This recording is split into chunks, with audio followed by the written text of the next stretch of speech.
Hello, അസ്സലാമു അലൈക്കും. എന്താണ് എല്ലാവരും വിശേഷം? പിന്നെ ഇന്ന് ഞാൻ ഉണ്ടാക്കാൻ പോണത് ഓട്സിൻ്റെ പാൻ കേക്കാണ്. നമ്മൾ ഓട്സ് കൊണ്ട് കുറേ സാധനങ്ങൾ ഉണ്ടാക്കിയില്ലേ. സ്മൂത്തി ഉണ്ടാക്കി, പിന്നെ ഉപ്പുമാവ് ഉണ്ടാക്കി, ഓംലേറ്റ് ഉണ്ടാക്കി, അങ്ങനെ കുറേ സാധനങ്ങൾ ഉണ്ടാക്കിയില്ലേ. അപ്പോൾ ഇന്ന് നമുക്ക് ഒരു പാൻ കേക്ക് ഉണ്ടാക്കി നോക്കാം. അതിനൊരു കപ്പ് ഓട്സ് എടുത്തിട്ട് ഞാൻ മിക്സിയുടെ ചെറിയ ജാറില്ല അതിൽ പൊടിച്ചെടുത്തു. എന്നിട്ട് വലിയ ജാറിൽ കിട്ടും. അപ്പോൾ വേഗം അരഞ്ഞ് കിട്ടുമല്ലോ, നമ്മൾ കുതിർക്കണമൊന്നുമില്ല. അതിൽക്കൊരു ഏലക്ക എടുത്തു, അത് ചതച്ചിട്ട് അതിൻ്റെ ഉള്ളിലത്തെ കുരുവില്ലേ അതെടുക്കുക. പുറത്തെ തൊലി വേണ്ട, ഉള്ളിലത്തത് മതി. പുറത്തത്തെ ശരിക്കും അടിഞ്ഞ് വന്നില്ലെങ്കിൽ പിന്നെ ഇതാവുമല്ലോ, ഉള്ളിലത്തെ ആ കുരു മാത്രം മതി.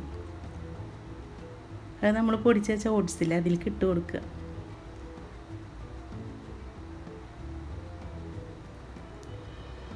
ഇനി ഒരു മുട്ട പൊട്ടിച്ചിട്ട് അത് ഒഴിച്ചു കൊടുക്കുക.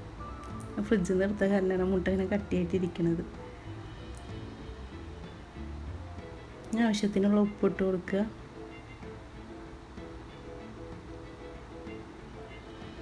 ഇനി അത് അടിക്കാൻ ആവശ്യത്തിനുള്ള വെള്ളം ഒഴിച്ചു കൊടുക്കുക.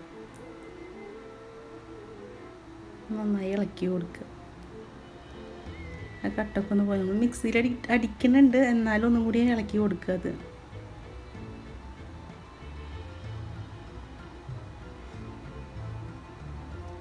കുറച്ച് വാനില എസൻസ് ഒഴിച്ച് കൊടുക്കുക. ഇപ്പോൾ കണ്ടില്ലേ, നല്ല ലൂസാവരുത് കേട്ടോ, കുറച്ച് കട്ടി കൂടുതൽ വേണം. ഇപ്പോൾ ലൂസായാലും കുഴപ്പമില്ല, കുറച്ച് കഴിഞ്ഞാൽ ഇരുന്ന് കട്ടി ആയിക്കോളും. പിന്നെ ഒന്ന് മിക്സിയിലിട്ട് അടിക്കുക. ഒന്ന് 2 പ്രാവശ്യം അടിച്ചാൽ മതിയല്ലോ, അപ്പോഴത്തേനാവും.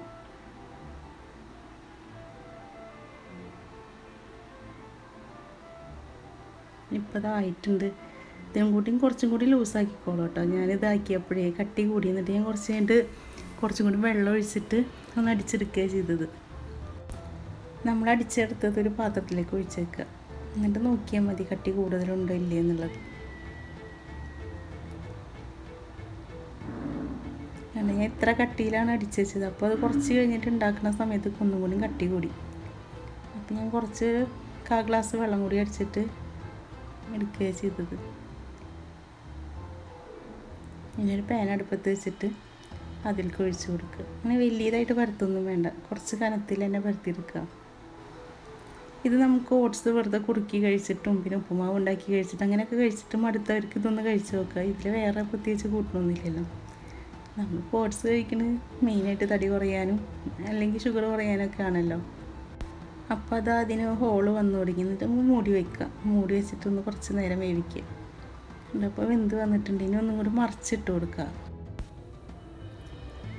അതുകൊണ്ട് മറിച്ചിട്ട് ഇനി എടുക്കുക. ഇനി വേവിക്കാനൊന്നുമില്ല, നന്നായി വെന്തിട്ടുണ്ട്. മൂടി വെച്ച് വേവിച്ച കാരണം മേലൊക്കെ വെന്തിട്ടുണ്ട്. എന്നാലും ഒന്നും കൂടി മറിച്ചിട്ടിട്ട് എടുക്കുക.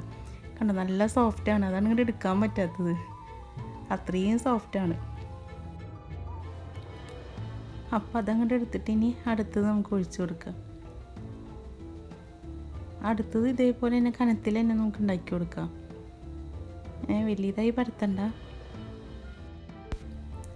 അതൊഴിച്ചതിൻ്റെ ശേഷം 1 മിനിറ്റൊക്കെ ആകുമ്പോഴത്തേന് ചെറിയ ചെറിയ ഹോളുകൾ വരും. അപ്പോൾ നമുക്കത് അടച്ച് വെക്കാം.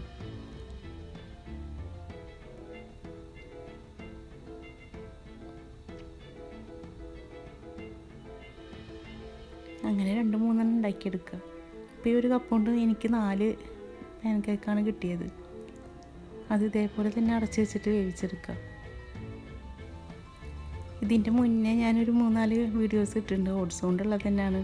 സ്മൂത്തി, ഉപ്പുമാവ്, അങ്ങനെ മറ്റേ ഓംലേറ്റ്, അങ്ങനെ 3-4 വീഡിയോസ് ഇട്ടിട്ടുണ്ട്. അപ്പോൾ അത് കാണാത്തവരുണ്ടെങ്കിൽ അത് പോയിട്ട് കാണുക, സപ്പോർട്ട് ചെയ്യുക.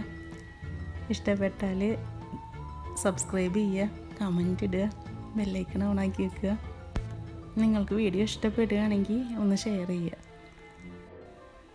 ഇവിടെ ഉമ്മക്ക് എന്തായാലും രാത്രി ആകുമ്പോഴേക്ക് ഓട്സിൻ്റെ എന്തെങ്കിലും ഉണ്ടാക്കുക. അപ്പോൾ ഇന്നിങ്ങനെ ഓരോന്ന് മാറിയിട്ട് ഉണ്ടാക്കി കൊടുക്കും. ദിവസം ഒരേപോലെ ആകുമ്പോൾ ഉമ്മക്ക് അത് ഇഷ്ടപ്പെടുന്നില്ല, അപ്പോൾ അങ്ങനെ മാറ്റിയിട്ട് ഉണ്ടാക്കും. അപ്പോൾ ഇനി അതായിട്ടുണ്ട്, അത് നമുക്ക് എടുക്കാം. അപ്പോൾ നമ്മുടെ പാൻ കേക്ക് കൂടെ റെഡിയായി. ഇനി ഇതിലേക്ക് റോബസ്റ്റ പഴ അല്ലെങ്കിൽ നമ്മളെ കയ്യിൽ ഏതാ ഫ്രൂട്ട്സ് ഉള്ളതൊക്കെ ഇടാം. ഞാൻ ഫ്രൂട്ട്സ് ഒന്നും കൊടുക്കണില്ല അങ്ങനെ ഉമ്മക്ക്. തേൻ ഒഴിക്കുക. ഇത് തേനല്ല, ഞാൻ ശർക്കര പാനിയാക്കി വെച്ചിട്ടുണ്ടായിരുന്നു. അതിൽ കുറച്ചെടുത്ത് ഒഴിച്ചാൽ ചെറിയൊരു മധുരത്തിന് വേണ്ടിയിട്ട്. അത് കുറച്ച് തന്നെ ഒഴിച്ചിട്ടുള്ളൂ, കൂടുതലായിട്ട് ഒഴിച്ചിട്ടൊന്നുമില്ല. നിങ്ങൾക്ക് തേൻ ഒഴിക്കണമെങ്കിൽ തേൻ ഒഴിക്കുക. ഞാൻ തേൻ എടുത്തില്ല, ശർക്കര കുറച്ചെടുത്തിട്ട് അതൊന്ന് ഇതാക്കി വെച്ചിട്ടുണ്ടായിരുന്നു. പിന്നെ കുറച്ച് അണ്ടിപ്പരിപ്പും പിസ്ത ബദാം നമ്മുടെ കയ്യിലുള്ള എന്താ ഉള്ളത് അതൊക്കെ ഇട്ട് കൊടുക്കുക. എൻ്റെ കയ്യിൽ ഇപ്പോൾ അണ്ടിപ്പരിപ്പ് മാത്രമേ ഉള്ളൂ, അപ്പോൾ അത് ഇട്ട് കൊടുത്തു. അപ്പോൾ നിങ്ങൾക്ക് വീഡിയോ ഇഷ്ടപ്പെട്ടാൽ സബ്സ്ക്രൈബ് ചെയ്യാൻ മറക്കല്ലേ. സബ്സ്ക്രൈബ് ചെയ്യാതെ കാണുന്നവരാണെങ്കിൽ സബ്സ്ക്രൈബ് ചെയ്യുക. പിന്നെ എന്താണെങ്കിൽ ഇഷ്ടപ്പെട്ട കമൻറ്റ് ഇടുക. അപ്പം ഇനി അടുത്തൊരു നല്ലൊരു വീഡിയോ ആയിട്ട് വീണ്ടും കാണാം.